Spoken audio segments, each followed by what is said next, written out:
क्या कह रहा है? थ्योरम नंबर 4 क्या कह रहा है कि if a transversal intersect two lines in such a way that, क्या इन्होंने बोला कि ये जो टू लाइन से पैरेलल है? नहीं ना, बस इन्होंने बोला है कि if a transversal intersect two lines, एक ट्रांसवर्सल है वो दो लाइन को क्या कर रहा है? इंटरसेक्ट कर रहा है, और इस तरह से कर रहा है इन सच अ वे दैट, इस तरह से इंटरसेक्ट कर रहा है कि a pair of consecutive interior angles, a pair of consecutive interior angles are supplementary, है ना। कॉन्जिक्यूटिव इंटीरियर एंगल मतलब इसकी और इसकी बात होगी, इसकी और इसकी बात होगी। तो 1 2 3 4 5 6 7 8, तो इन्होंने बोला है कि 3 और 4 एक दूसरे के सप्लीमेंट्री हैं, और 4 और 5 अगर सप्लीमेंट्री हैं तो आप ये प्रूफ करो कि जो दो लाइन को इंटरसेक्ट किया था ट्रांसवर्सल वो पैरेलल थे। उल्टा हुआ ना, उल्टा हुआ ना।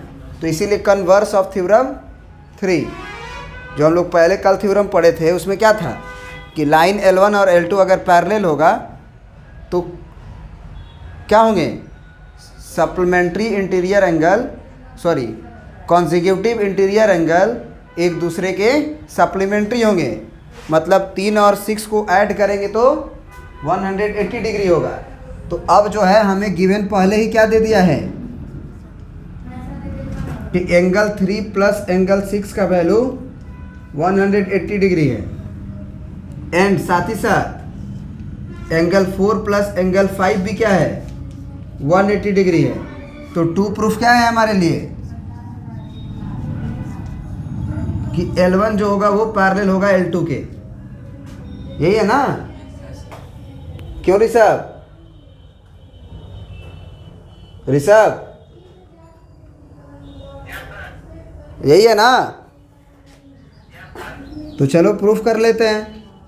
अब ज़रा सोचो, देखो एक्चुअली थ्योरम प्रूफ करने में क्या होता है कि जो हमको गिवन है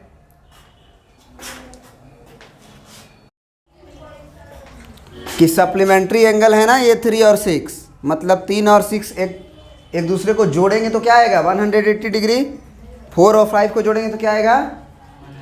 180 डिग्री। तो हमको प्रूफ करना है कि L1 एंड L2 क्या है?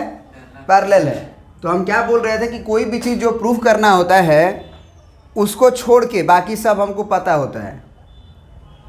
जो भी चीज़ प्रूफ करना है उसको छोड़ के उस थ्योरम के अकॉर्डिंग सारा कुछ पता होता है। मतलब कि अगर हमको ये प्रूफ करना है कि L1 और L2 पैरेलल है तो ये नहीं मानेंगे कि अब 3 और 6 के जोड़ने से 180 डिग्री होगा, क्योंकि वो तो प्रूफ करना है।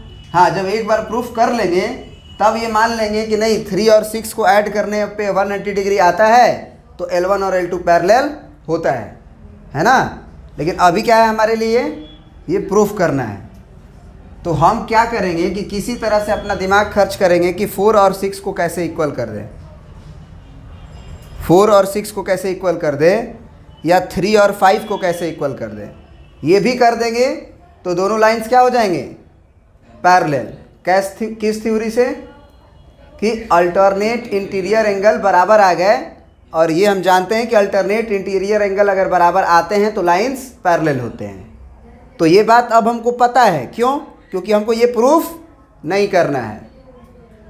ये भी हम प्रूफ कर सकते हैं कि एंगल 2 बराबर एंगल 6, एंगल 2 बराबर एंगल 6, तो भी हम कह सकते हैं कि दोनों लाइंस पैरेलल होगा। समझ रहे बात को?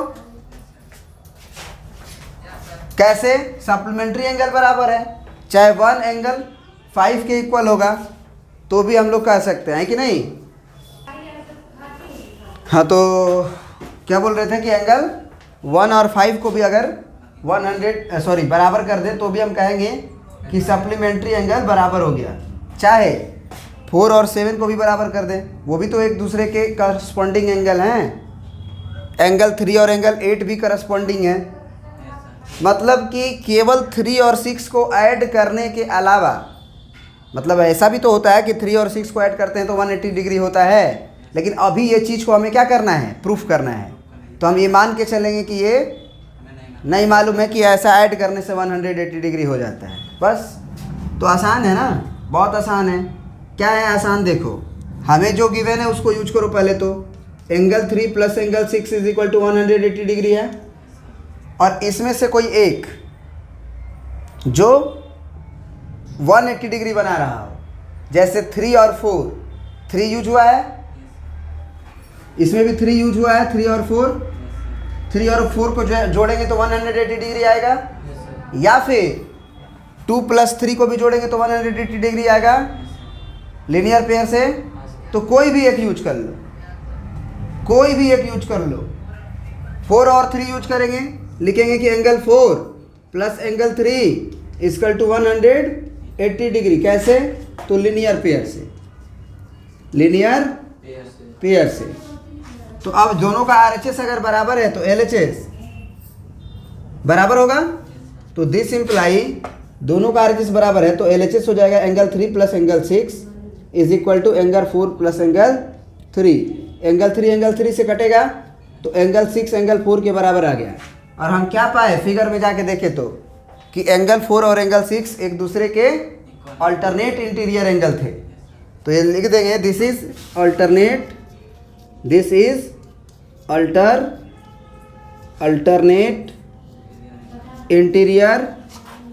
इंटीरियर एंगल्स, इसलिए L1 parallel to L2।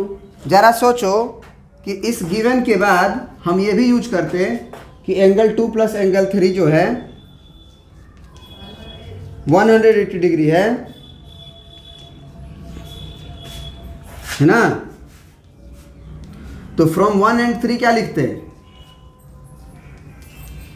From 1 and 3 क्या लिखते हैं बताओ, आराम से, घबरा के नहीं। फ्रॉम 1 एंड 3 क्या लिखेंगे हम लोग,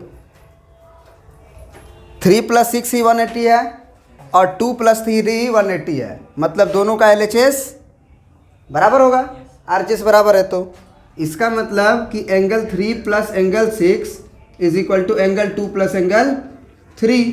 अब एंगल 3 फिर कटेगा तो angle 6 is equal to angle 2 आने से ये क्या पता चला, फिगर में जाके देखे तो दिस इज कॉरेस्पॉन्डिंग एंगल नहीं, तो लिखेंगे दिस इज corresponding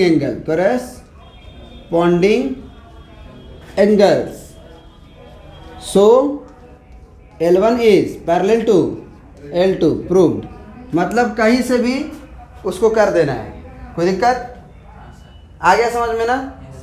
तो यहाँ से हम लोग प्रूफ किए, इसके पहले क्या प्रूफ किए कि दो लाइंस पैरेलल होते हैं तो को इंटीरियर एंगल्स का सम 180 डिग्री होता है।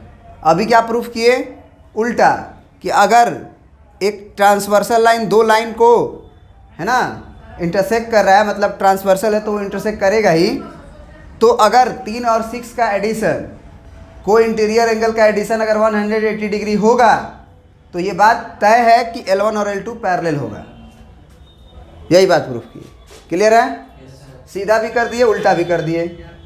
अब आते हैं नेक्स्ट थ्योरम पे।